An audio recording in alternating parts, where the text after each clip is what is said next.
ሰላም ጤና ይስጥልን ክቡራትና ክቡራን የፕራይም ሚዲያ ተመልካቾቻችን ከሀገር ውስጥና ከሀገር ውጭ ያዝናቸውን የሰዓቱ መረጃዎች ወደ እናንተ ማድረሳችንን ጀምረናል። ከመረጃዎቹ ጋር በጸሎት ጌታቸው ነኝ። አብራችሁን ቆዩ። ከታጣቂ ኃይሎች ለተደረገ ጥሪ ምንም አይነት አዎንታዊ ምላሽ እንዳልደረሰው የምክክር ኮሚሽን ገለጸ። የምክክር ኮሚሽን የአማራ ክልልን የአጀንዳ ማሰባሰብ መርሃ ግብር ነገ ይጀምራል። የሀገራዊ ምክክር ኮሚሽን የአጀንዳ ልየታ መርሃ ግብር ከነገ ጀምሮ እስከ ሚያዝያ 4 እንደሚካሄድ በሰጠው መግለጫ ገልጿል። ነገ በሚጀምረው የአማራ ክልል የአጀንዳ ልየታ ላይ የኢትዮጵያ ሀገራዊ ምክክር ኮሚሽን ኮሚሽነር ዶክተር ዮናስ አዳዬና ኮሚሽነር መላኩ ወልደማርያም መግለጫ ሰጥተዋል። ሀገራዊ ምክክር ኮሚሽን ከአዲስ አበባ ከተማ አስተዳደር ጀምሮ በመላው ሀገሪቱ የአጀንዳ ማሰባሰብ መርሃ ግብርን በመቀጠል አማራ ክልልና ትግራይ ክልል ላይ ብቻ ቀርተውታል። በዚህ የአማራ ክልል አጀንዳ ልየታ ላይ 267 ወረዳዎች 4500 የህብረተሰብ ተወካዮች ተለይተው የሚሳተፉ እንደሆነም ተገልጿል። በአማራ ክልል የጸጥታ ችግር አንጻር ችግር የሚስተዋልባቸው አካባቢዎችም ቢሆን አንጻራዊ ሰላም ስላለ የተመረጡ ተወካዮች ተሳታፊ ይሆናሉም ተብሏል። ተደራሽ ለማይሆኑ አካላት በተወካዮች በበየነ መረብ ተደራሽ እንደሚደረግም ኮሚሽነሮቹ ገልጸዋል። ሀገራዊ ለውጡ እውን የሆነበት የ7ኛ ዓመት ህዝባዊ የድጋፍ ሰልፍ በአፋር ክልል ሰመራ ከተማ ተካሄደ። ሀገራዊ ሰልፉ ትላንት ዛሬና ነገ ለኢትዮጵያ ልዕልና በሚል መሪ ሀሳብ ተካሂዷል። በህዝባዊ የድጋፍ ሰልፉ በየደረጃው የሚገኙ የክልሉ አመራሮች፣ የሀገር ሽማግሌዎች፣ የሃይማኖት አባቶች፣ ወጣቶች እንዲሁም የሰመራ ሎጊያ ከተማ ነዋሪዎች ተሳትፈዋል። በሰልፉ የመጋቢት ፍሬ፣ የጋራ ትላንት፣ የጋራ ዛሬ፣ አብረን ጀምረናል፣ አብረን እንደርሳለን የሚሉና ሌሎች መልእክቶች መተላለፋቸውን የክልሉ ኮሚኒኬሽን መረጃ ያመላክታል። በኦሮሚያ ክልል ለዘንድሮ የአረንጓዴ አሻራ መርሃ ግብር 5.5 ቢሊዮን ችግኝ የማዘጋጀት ስራ እየተሰራ መሆኑን የክልሉ ግብርና ቢሮ አስታወቀ።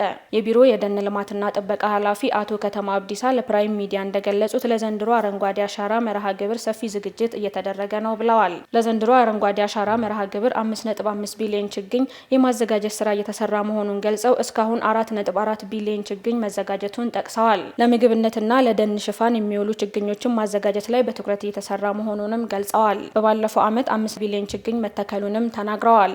የተተከለውን ችግኝ የመንከባከብ ስራ በሁለት ዙር ሲደረግ መቆየቱን ያነሱት ኃላፊው በመጀመሪያው ዙር 90.4 በመቶ መጽደቁንና የሁለተኛው ዙር ጥናት እየተደረገ መሆኑን ገልጸዋል። የሸዋል ኢድ በዓልን በስኬት ማጠናቀቅ የሚያስችል አስፈላጊው ዝግጅት መጠናቀቁን የሐረሪ ክልል ፖሊስ ኮሚሽን አስታወቀ።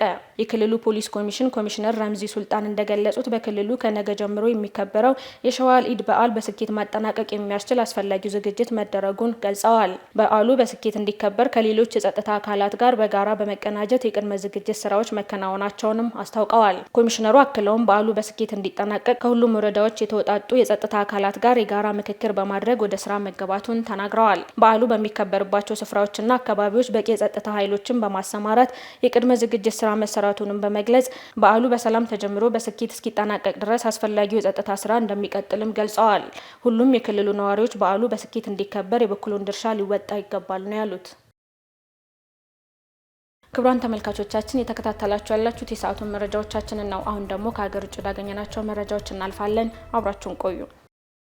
ማሊ፣ ኒጀር እና ቡርኪና ፋሶ በቀጠናው የሚገኙ አሸባሪ ቡድኖችን ለመዋጋት ጥምር የታጠቀ ኃይል ለማቋቋም መስማማታቸውን የማሊ የውጭ ጉዳይ ሚኒስትር አብዱላይ ዲዮፕ አስታወቁ።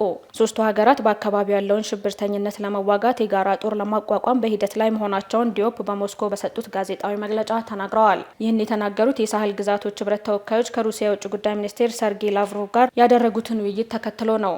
በሶስቱ ሀገሮች ውስጥ ያሉ አሸባሪ ቡድኖችን በመዋጋት ረገድ ተስፋ ሰጪ ውጤት አግኝተናል ብለዋል። አክለውም አሁን ዋና ዓላማችን የሳህሊያ ኮንፌዴሬሽን ኃይል መቋቋም ነው ብለዋል ሚኒስትሩ።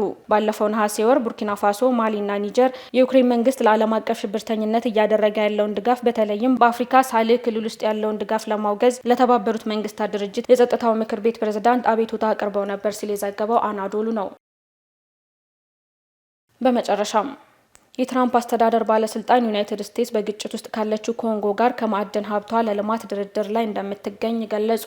የዩኤስ ፕሬዝዳንት ዶናልድ ትራምፕ ከአፍሪካ ከፍተኛ አማካሪ ማሳድ ሎቦስ ከኮንጎ ፕሬዝዳንት ፌሊክስ ቲሽኪዲ ጋር በኪንሻሳ ከተነጋገሩ በኋላ ሊደረግ የሚችለውን ስምምነት ዝርዝር መረጃ ባይሰጡም ባለብዙ ቢሊዮን ዶላር ኢንቨስትመንቶችን ሊያካትት እንደሚችል ተናግረዋል። ስለ ማዕድን ስምምነት ሰምተናል፣ ገምግመናል ያሉት ቦሎስ ወደፊትም ወደ ስምምነት በሚወስዱ መንገድ ላይ ተነጋግረናል ብለዋል።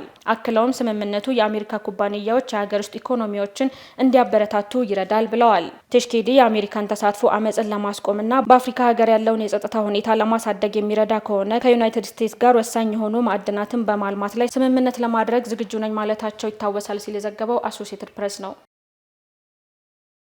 ክቡራን ተመልካቾቻችን የሰዓቱ መረጃዎቻችን የተከታተላችኋቸውን ይመስሉ ነበር። ቀሪ ፕራይም ሚዲያ ፕሮግራሞች ይቀጥላሉ። መልካም ቆይታ።